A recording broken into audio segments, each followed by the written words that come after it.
Bonjour à tous, au début du mois de décembre, le parc de la Colombière a obtenu le label Éco-Jardin. On vous explique comment dans ce journal. En janvier, 2 communes de Côte d'Or vont fusionner, une fusion qui plaît surtout à un seul des maires, vous le verrez. Le demi-infopus tourisme nous emmènera dans les marchés de Noël. Enfin, la météo du jour reste froide en Côte d'Or, voire pluvieuse en Saône-et-Loire. En 2014, le jardin de l'Arquebuse de Dijon obtenait le label Éco-Jardin, et il y a quelques jours, c'est le parc de la Colombière qui a également reçu ce label. Cette distinction existe depuis 2012 et récompense les parcs ou les jardins dont la gestion est faite de manière écologique. Pour cela, il faut prendre en compte 3 sortes de critères: les essentiels qu'il est obligatoire de respecter pour obtenir le label, les critères recommandés, leur respect ou non entraîne un ajout ou un retrait de points, enfin des critères facultatifs qui permettent d'obtenir des points bonus. Parmi les critères essentiels, il faut se passer de produits phytosanitaires, une formalité pour la ville de Dijon qui a lancé une opération zéro phyto en 2009. Et cet engagement anticipé a très certainement été bénéfique pour l'obtention du label Éco-Jardin, selon Aurore Mican, chargée d'études paysages pour plantes et cités. Le label Éco-Jardin, il arrive pour valoriser des actions qui sont déjà en œuvre depuis un moment déjà dans les services. Donc à la ville de Dijon, la mise en place du zéro phyto, ça a permis de pouvoir aller plus loin et notamment candidater au label Éco-Jardin. Une candidature au label Éco-Jardin favorisée par le respect de critères facultatifs, le parc de la Colombière fait ainsi très attention à ses sols, ce qui est très rare. Connaître finement le sol et la biodiversité des sols, de la suivre et d'aborder dans le plan de gestion la question des sols, oui, c'est quelque chose qui n'est pas très courant, alors que le sol, on le sait aujourd'hui scientifiquement, c'est autre chose que simplement le support sur lequel on marche. Il y a beaucoup de biodiversité dans les sols, c'est aussi les sols qui vont retenir l'eau, vont apporter des services aux humains qui vivent à proximité et qui sont aussi le support de croissance des plantes. Et même si le parc de la Colombière a obtenu ce label Éco-Jardin, il doit continuer ses efforts pour le conserver dans 3 ans. Le label est valable pour 3 ans et l'auditeur, en étant passé sur le site, a fait un certain nombre de recommandations à l'équipe de gestion. Et dans 3 ans, il y aura un nouvel audit, un nouveau passage sur le site pour regarder quelle a été l'évolution du site pendant ces 3 ans. Donc ça permet aux jardiniers de se donner un peu un nouvel objectif de progression. Et dans 3 ans, l'objectif c'est d'avoir maintenu la qualité de la gestion actuelle, voire de l'avoir augmentée en mettant en œuvre un certain nombre de recommandations qui ont été réalisées par l'auditeur. À noter cependant que l'amélioration par les conseils donnés n'est pas obligatoire pour conserver le label Éco-Jardin. L'Assemblée nationale a adopté hier un article permettant de faire du Grand Dijon une métropole au 1er janvier 2018. Dijon devrait donc rejoindre Saint-Étienne, Toulon, Orléans, Tours, Clermont-Ferrand et Metz, qui devraient bénéficier du même statut. Si l'Assemblée nationale est favorable au texte, le Sénat y est en revanche opposé. Il devrait donc, comme en novembre, s'y opposer. L'Assemblée nationale ayant le dernier mot, François Rebsamen, le maire de Dijon, estime que le texte devrait être adopté entre le 20 et le 25 janvier. François Rebsamen qui a également annoncé hier que le prix de l'eau allait baisser. Le 1er janvier 2017, la baisse sera de 13,50 € pour une consommation annuelle de 120 mètres cubes d'eau. Le prix de l'eau passe donc de 4,26 € à 4,11 € le mètre cube.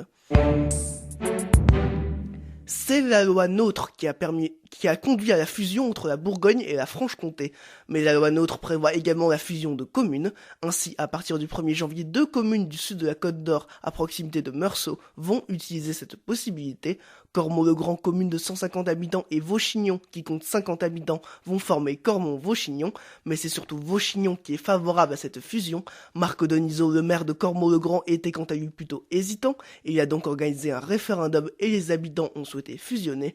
Malgré tout, il n'y voit pas beaucoup d'avantages. Les avantages pour la commune de Cormont, j'en vois pas beaucoup. Je pense qu'on aura par contre le double de soucis au niveau du secrétariat et de la mairie et du maire. C'est tout. C'est pour ça qu'on va dire que j'étais pas très très chaud pour ce mariage-là. Mais bon, je vous dis, la démocratie est là, la population le veut, on le fera et puis on l'assumera. Hein. Mais j'y vais pas en chantant.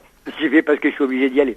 Et si Marc Denisot n'est pas forcément enthousiaste à voir sa commune fusionnée avec celle de Vauchignon, c'est peut-être aussi en raison des faibles points communs entre les 2 communes. La dernière maison de Cormont touche la première maison de Vauchignon au niveau des villages. Hein. Mais à part ça, bon, nous, on était un village quand même relativement viticole.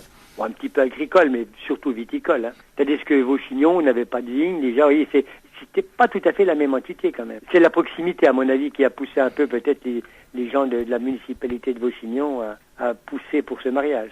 Marc Denisot reste cependant optimiste pour une fusion future avec la ville de Nolay. Moi, ce que j'aurais espéré, c'est qu'on se rapproche de Nolay, puisque nos écoles vont à Nolay, nos monuments aux morts, on va dire, sont à Nolay, les services religieux, c'est à l'église de Nolay. Lorsqu'on a de la neige, c'est Nolay qui vient nous déneiger. Vauchignon, on n'a aucun commerce, et nous, on n'a aucun commerce. Le peu de commerce qu'il y a, c'est sur Nolay. Donc c'est pour ça que je pense que dans quelques années, on envisagera la réunion de la nouvelle commune Cormeaux-Vauchignon avec Nolay. Mais je sais que Nolay est prêt à nous recevoir. En attendant d'être reçu par Nolay, le nouveau conseil municipal sera élu le 6 janvier. Marc Denisot devrait être réélu puisque le maire de Vauchignon ne se représentera pas. 8611 postes d'enseignants vont être créés pour la rentrée 2017 selon nos confrères du bien public. En 5 ans, François Hollande aura donc créé 29 137 postes. Et pour cette rentrée 2017, si l'Académie de Créteil obtient 13 310 nouveaux postes, celle de Dijon en obtient seulement 27. Aujourd'hui, de 14h à 20h, les jardins du département organisent un marché de Noël en présence d'une quinzaine de producteurs locaux. Des produits chauds seront également vendus comme de la soupe ou encore des chocolats chauds. À 16h55, 18h15 et 19h35, un spectacle Rêve de feu sera proposé avec des cracheurs de feu. Il sera également possible de prendre une photo avec le Père Noël dans son igloo. Ce soir, dans le cadre de la 19e journée de Ligue 2, Auxerre reçoit Valenciennes. Une victoire juste avant la trêve permettrait à l'équipe de bourguignonne de quitter peut-être la zone de relégation. De son côté, Dijon, qui enchaîne les mauvais scores, se déplace chez le leader Nice. Un bon résultat est impératif pour les Dijonnais s'ils ne souhaitent pas se faire rattraper au classement. Ils sont actuellement 17e. On passe tout de suite aux 2 minutes Info Plus Tourisme. Et pour ce 2 minutes Info Plus, nous sommes avec Anaïs Gore de Côte d'Or Tourisme. À l'approche de Noël, vous avez décidé d'évoquer les marchés de Noël, en commençant par ceux de Dijon. Si vous êtes Dijonnais, vous avez bien vu, la féerie de Noël a commencé, puisqu'il y a des décorations un peu partout. Et donc, c'est aujourd'hui, cet après-midi, donc le marché de Noël des produits fermiers de Côte d'Or, 100% Côte d'Or. Donc ce sera dans les jardins du département, tout près du tram, tout l'après-midi. Donc là, produits locaux à l'honneur, plein de choses très sympathiques à voir à Dijon. Des marchés de Noël également dans les territoires vignobles. Oui, tout à fait. Alors dans le vignoble, plutôt du côté de Nuit-Saint-Georges, alors on a la Hotte des Terroirs chez Dufouleur Père et Fils. Donc là, c'est jusqu'à la fin du mois de décembre. Donc là, il y a une Hotte du Vaudangeur, Hotte du Père Noël, à vous de choisir. Donc là, il y a vraiment plein de choses sur tout le mois de décembre, des petites animations, des petites surprises. Et puis aussi à la ferme Fruits Rouges, où là, on a plein d'idées de cadeaux. Donc là, c'est plutôt dans les hauteurs de Nuit-Saint-Georges, à Concors et Corboin, jusqu'à la fin du mois de décembre aussi. Et pour finir, des marchés de Noël dans les campagnes. Oui, tout à fait. Alors côté campagne, dans l'Aussois, à Montbard, un Noël créatif, artisanal et 100% local à la boutique éphémère de la ménagerie du 27. Donc là, c'est jusqu'au jour de Noël. À Pouilly en Aussois également, ce dimanche 18, de 10h à 19h, on a un week-end de Noël donc, qui s'annonce. Un avant-goût de Noël à Saint-Saëns-l'Abbaye. Donc là également dimanche de 10h à midi et de 14h à 18h. Et puis au pied du château de Genlis également, tout le week-end, donc samedi et dimanche, de 10h à 18h, un véritable village de Noël. Merci Anaïs Gore pour ce 2 minutes Info Plus Tourisme. Tout de suite, c'est la météo. Le ciel bourguignon et nuageux ce matin en Saône-et-Loire est attendu de la pluie dans l'ouest du département. Il fait ce matin 0 à Louhans, 1 à Mâcon et à Dijon et à Cluny, 2 à Autun et jusqu'à 4 degrés à Châtillon-sur-Seine. En début d'après-midi, la pluie cesse et les températures grimpent avec 4 à Dijon, 7 à Digoin, 8 à Autun et jusqu'à 10 degrés à Montbard. C'est la fin de ce journal.